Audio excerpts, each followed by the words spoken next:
There was a delay of me getting clearing papers. You need clearing papers to be able to go to all these different locations on base, to be able to get signed off on it, to say that, you know, hey, you've got everything turned in or obligations met or whatever the case might be.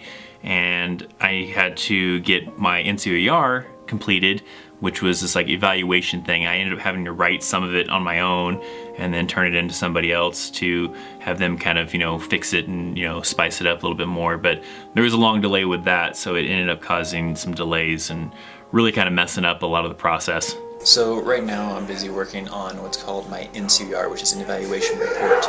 And I need this so I can get my clearing papers. I'm supposed to start clearing tomorrow, but I don't think that's going to happen. Well, it might to some level, but not the full level like I'd like it to. And this is kind of an example of what it looks like. You basically have to write all these little bullets, make yourself sound professional. A lot of it's having to make sure you have the right wording and sound intelligent, so it can be kind of stressful. So these are usually done once a year for non-commissioned officers and everything, and they get submitted, and then these are what they also use for looking at you for promotions and everything for like the higher ranks and awards and a lot of different other tools. And then of course you still need one for when you go to get out of the Army. So this one will get turned in, and then once this gets turned in and approved, then I can get my clearing papers. The episodes would occasionally get some good comments, you know, sometimes be questions about it, and I ended up utilizing one of the questions from the comment section to give it to one of the other soldiers in my unit to have them answer it. And so Staff Sergeant Jean Court, she's married now and has a different last name now, but I still talk to her, but she ended up answering a question for one of the viewers.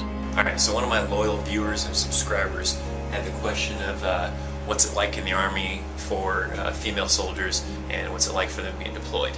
So I'm going to see if I can't get some opinions from actual females in the Army. There's not too many in my unit, and some of the ones that are in the unit have never been to combat. So we'll see what kind of opinions I can get, and then I'll give my input from my knowledge that I know of from working with soldiers that are females in the Army. Sergeant Jean Court. Hey, what's up? Would you like to answer a question for one of the viewers on my show? Sure. Okay, one of my viewers wants to know what it's like in the Army for females. It's not easy at times, but I don't know. It's pretty good. It's a good experience. How do you think it's different for females in combat compared to males?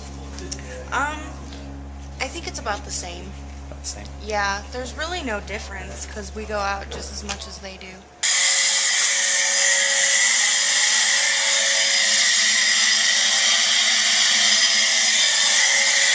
So it turns out that I won now.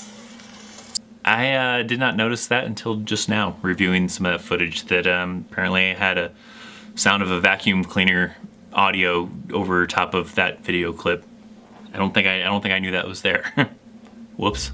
Alrighty, I'm making some progress now. One of the representatives here where you pick up your clearing papers said he'll give me my clearing papers with a working copy of my leave form, so that way I don't have to wait for my NCOER to be finished in order to get my clearing papers. So I could start clearing installation today then. We're going to see how it goes, give me a copy of that leave form, and then hopefully get started. Later, I finally was able to find a workaround to be able to get my clearing papers so I could get started on doing it, which was still kind of a late start, and I had to rush a lot of it still though.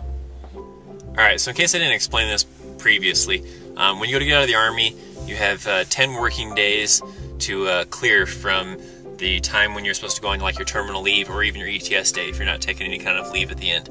So since I have leftover leave left over, then I'm able to get out earlier on our terminal leave day, which is going to be the 23rd of January. Now 10 working days from that is when I'm able to start clearing. Today is actually 9 working days because I wasn't able to do it yesterday, but now I got my clearing papers and I can start beginning. The only thing that I'm still kind of affected by is they need still a final copy of my NCOER to get the full signatures on my leave form, and I need that version of my leave form though, however, to make my final out appointment. The final out appointment will give me my final paperwork saying I'm cleared from the Army and out. So yeah, I can start clearing now, but I still need that paperwork so that I can make my final out appointment and be able to get that final out paperwork. So for people who don't know what the clearing papers are for, I'll explain it to you. So the clearing papers have basically like a bunch of different stations. It's got like the library on there, it's got the education center, it's got the CIF, which is where I turn in all my military equipment, and all these places have like a spot for people to put a stamp or a signature on, and it basically clears me saying I turned in my equipment. I don't owe any library books to the library, and then a lot of other things. There's several different places I have to go to get stamped off on before I'm actually cleared and out of the Army. I also have to turn in my stickers that are on my car. They get me onto post, and they'll give me a 30-day ones to use until I'm actually out.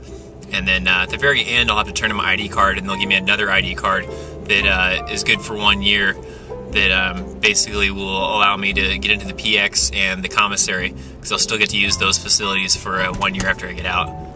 However, if you retire out of the Army, you go and you turn in your ID card and you get another new ID card that's a little bit different, and you're able to use the commissary and the PX for the rest of your life.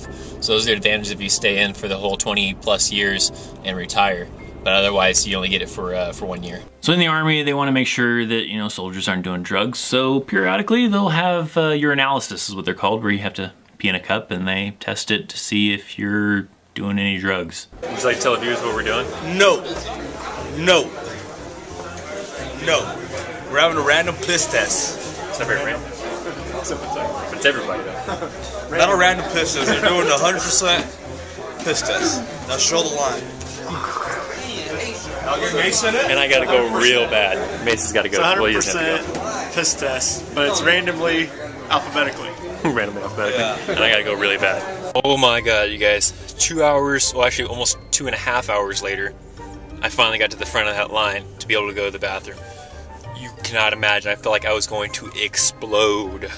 It's horrible. I hate doing 100% urinalysis. It's just so horrible because you always have to wait in such a long line. Usually the Army does these urinalysis just to, you know, test to see who's doing drugs and whatnot and everything. And sometimes they'll do just a 10%. Sometimes they'll just do like maybe if your last four of your social security number is like 7, 4, and 3. So anybody whose last four ends with that number has to do a urinalysis. And then occasionally they do 100%, which is what today was. So today was everybody in the troop.